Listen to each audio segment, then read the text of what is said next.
महाराष्ट्र कुस्तीगीर संघ आणि अहिल्यानगर यांच्या वतीनं 67वी वरिष्ठ गट राज्यस्तरीय गादी आणि माती कुस्ती स्पर्धा आणि महाराष्ट्र केसरी किताब लढत स्पर्धेचं बक्षीस वितरण माजी आमदार अरुणकाका जगताप, उपाध्यक्ष आणि आमदार संग्राम जगताप यांच्या हस्ते संपन्न झाले। यावेळी महाराष्ट्र केसरी पृथ्वीराज मोहोळ, पैलवान महेंद्र गायकवाड, हिंद केसरी योगेश दोडके, राज्य कुस्तीगीर संघाचे कार्याध्यक्ष संदीप भोंडवे, माजी उपमहापौर गणेश भोसले, प्राध्यापक माणिकराव विधाते, मार्गदर्शक विलास कथोरे, पैलवान गुलाब बर्डे, बबन काशीत, अनिल गुंजाळ, संतोष भुजबळ, शिवाजी चव्हाण, शिवाजी कराळे आदी उपस्थित होते।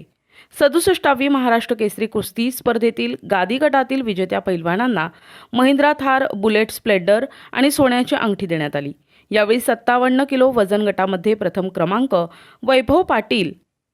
द्वितीय क्रमांक शुभम अचपळे, तृतीय अविराज माने, रोहित पाटील, 61 किलो वजन गटामध्ये प्रथम क्रमांक अजय कापडे, द्वितीय पुरुषोत्तम विस्पुते, तृतीय क्रमांक पवन डोन्नर, पांडुरंग माने,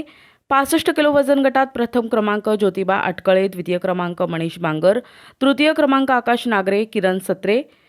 70 किलो वजन गटामध्ये प्रथम क्रमांक सौरभ पाटील, द्वितीय क्रमांक सत्तप्पा हिरगुडे, तृतीय क्रमांक विपुल थोरात, विकास करे, 74 किलो वजन गटामध्ये प्रथम क्रमांक आदर्श पाटील, द्वितीय क्रमांक दयानंद पाटील, तृतीय क्रमांक योगेश्वर तापकीर, धैर्यशील लोंढे, 79 किलो गटात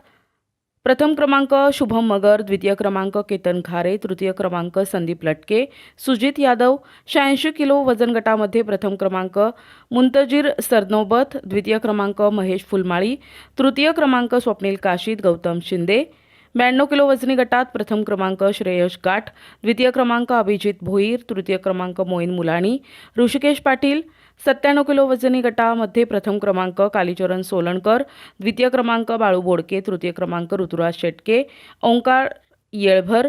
आदींचा समावेश आहे। तर महाराष्ट्र केसरी कुस्ती स्पर्धेचा किताब पृथ्वीराज मोहोळ यांना महिंद्रा थार ही गाडी भेट देण्यात आली आहे। माती पूजनापासून जे लोक योगभोवती होते असे सगळे या ठिकाणी असणारे काकाजी शेळके असतील, गौरव पैलवान असतील, सर्वच मंडळी असतील, ही सगळी मंडळी गेले बरेच दिवस ही आपली महाराष्ट्र केसरी कुस्ती स्पर्धा यशस्वी झाली पाहिजे आणि चांगली चांगली मंडळ ज्यावेळेस महाराष्ट्राच्या कानाकोपऱ्यातून अगदी विदर्भाच्या कोपऱ्यापासून तर अगदी कोकणापर्यंत जे जे येतील त्यांच्याकरता अगदी लाल मातीच्या तयारीपासून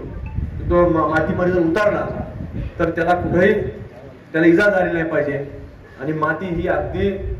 चांगल्या प्रकारे चांगल्या दर्जाची असली पाहिजे अशा सगळ्या प्रयत्न करणारी सगळी मंडळी होती। माती पूजनाचा कार्यक्रम झाल्यानंतर यांनी चांगलं नियोजन केलं। प्रत्येक व्यक्तीने सोशल मीडियाच्या माध्यमातून त्याची जनजागृती केली आणि महाराष्ट्राच्या कानाकोपऱ्यातला माणूस जसं आपण लाईव्ह केलं ते महाखेळच्या माध्यमातून ते देखील अनेक लोकांनी पाहिलं, लाईव्ह देखील बरेच लोक पाहत होते आणि सगळं चित्रीकरण झालं। चित्रीकरणाच्या माध्यमातून देखील आपण सर्वांनी कुस्ती पाहिली आहे। पण हे सगळं घडत असताना अनेक वेळा महाराष्ट्र केसरीमध्ये 67वी झाली, म्हणजे 66 महाराष्ट्र केसरी आजपर्यंत झाले आणि 67वा महाराष्ट्र केसरी म्हणून हा जो मान मिळाला, बहुमान मिळाला, तो महाराष्ट्र केसरी पृथ्वीराज मोहोळ आज आपल्यामध्ये या ठिकाणी उपस्थित झाला। कुस्ती अनेक वेळा होत असतात पण प्रत्येक कुस्तीतून मनुष्य तिथून जात असताना काहीतरी घेऊन गेला पाहिजे। म्हणून या वर्षी तसं प्रत्येक वेळेला नवीन मुलांना, नवीन लोकांना तिथे येणाऱ्यांना प्रेरणा मिळते। जो प्रेक्षक वर्ग येतो तो प्रेक्षक पाहतो, पाहिल्यानंतर बरेच लोक त्याच्यातून प्रेरणा घेऊन बाहेर जातात। जरी तो पैलवान नाही झाला पण त्याच्या काही चुकीच्या गोष्टी घडत असतील, चुकीच्या काही गोष्टी त्याला व्यस्त असतील, त्याच्यात निश्चित काही लोक बदललेले देखील आपल्याला पाहायला मिळतात। तसं अनेक लोक सांगतात की आम्ही या वर्षी महाराष्ट्र केसरीला इथं गेलतो, तिथं गेलतो, ते पाहिल्यानंतर आम्हाला त्याच्यातनं प्रेरणा मिळाली आणि आम्ही आता या गोष्टीपासून बाजूला झालो आहे। आणि म्हणून कुस्ती फक्त खेळण्यापुरतं नाही, महाराष्ट्र केसरीमध्ये पाहण्याकरता आला प्रेक्षक वर्ग जरी प्रेक्षक असला तरी ते बरेच लोक चांगला विचार घेऊन जातात आणि त्यामुळं या महाराष्ट्र केसरीचं ते वैशिष्ट्य आहे। आणि म्हणून या महाराष्ट्र केसरीमध्ये 67 वर्षामध्ये ही परंपरा देखील आहे की मोहोळ परिवाराच्या माध्यमातून ती गदा देण्याचं काम, जी मानाची गदा आपण म्हणतो, तर ती देखील या ठिकाणी आपल्या महाराष्ट्र केसरीला मिळालेली होती। NTV news Marathi, Ahilyanagar.